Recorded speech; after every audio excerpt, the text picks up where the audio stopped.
few nights ago, my husband Sean and I video chatted with my parents. Travel across the US-Canada border, it's still difficult, and so keeping in touch with family by video is a huge blessing. As we laughed and caught up, at one point my dad shared a story. I thought that it was a funny story about me being difficult, but when I thought about it later that night, I realized that it was also a story about my dad being afraid. I don't like to think of my father as being vulnerable or afraid, but there's one thing I've always known my dad was afraid of. He's terrified of thunderstorms. Well, the story I heard, it was new. I'd never heard him tell it before. When I was 11, my family drove me to a swim meet a few hours from where we lived. Apparently, there was a terrible thunderstorm on the drive there. It hailed, and the rain fell in sheets, and my dad, he told us, was very worried. He gripped the steering wheel with white knuckles and struggled to see the road through the sheets of rain. The storm subsided, and at last we arrived at the outdoor swimming pool. My dad looked up at the menacing skies. The storm was still circling above the prairies. "You should sit out your first race," my dad reasoned. Apparently, I argued with him, and I insisted on swimming. Well, thankfully, the storm never circled back, and I swam safely. I don't remember the storm on the drive down. I don't remember arguing with my dad. But I do remember that pool. Ugh, the unheated water was very cold that morning. That I remember. My dad saw the potential for destruction in nature. It was shaped by his own fears. Have you ever been trapped in a thunderstorm? Did it make you feel afraid?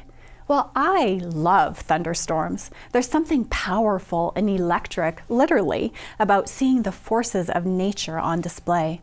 Whether thunderstorms are a source of fear or fascination, they remind us of our humanity, of just how small we humans are in the face of nature.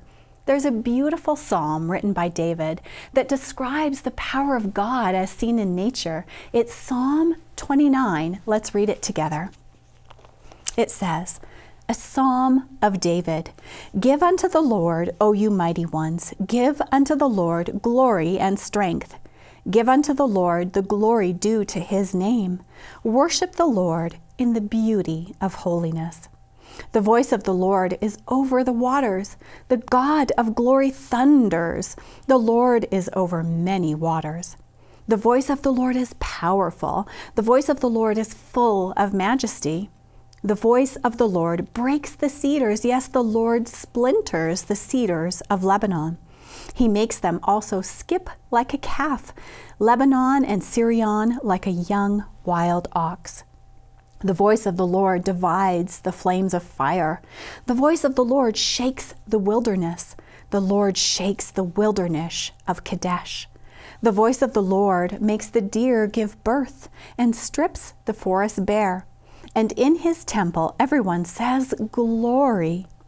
The Lord sat enthroned at the flood, and the Lord sits as king forever. The Lord will give strength to his people. The Lord will bless his people with peace. Beautiful psalm. The voice of the Lord is powerful, more powerful than our minuscule lives and mightier than the thundering skies and the blazing wildfires. This evidence of God in nature leaves us full of wonder, doesn't it? Seeing the incredible power in the natural world can leave us feeling tiny by comparison. You know, one of my favorite authors described it this way. Listen to her beautiful description in the book Steps to Christ. Quote, "The same divine mind that is working upon the things of nature is speaking to the hearts of men and creating an inexpressible craving for something they have not. The things of the world cannot satisfy their longing. The Spirit of God is pleading with them to seek for those things that alone can give peace and rest, the grace of Christ, the joy of holiness." End quote. The power of a natural event like a thunderstorm reminds us that there's more to this world than what we can see. It awakens that inexpressible longing for something that we don't have, something beyond the physical elements of trees, of water, of sky. God uses these wonders to get our attention. You know, my family isn't sure why my dad is afraid of thunderstorms. If there was a thunderstorm during the night, we all knew when I was a kid just where to find my dad. He would either be in the basement or at a 24-hour diner. He felt safer below ground or in the presence of other people and bright lights for some reason. Likely, his fear stems from his infancy. You see, he was born in England during World War II, and I'm sure that his mother flinched and clung to her baby boy as she heard and felt the bombs falling all around her. Bursting bombs and thunderstorms, I imagine, they sound a lot alike. Now, I don't remember the thunderstorm that had my dad white-knuckled on the drive to the swim meet. I was probably sound asleep in the back seat. And if I was awake, I wouldn't have imagined that the drive was scary for him, even though I knew exactly how he felt about thunderstorms. In my 11-year-old mind, my dad was bigger than the storm, bigger than his fears. We were safe.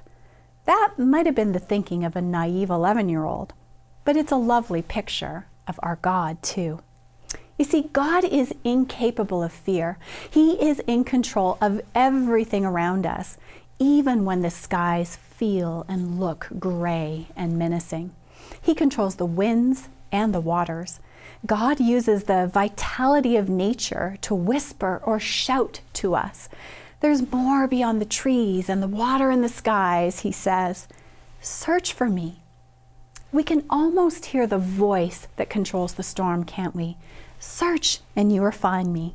Do not be afraid.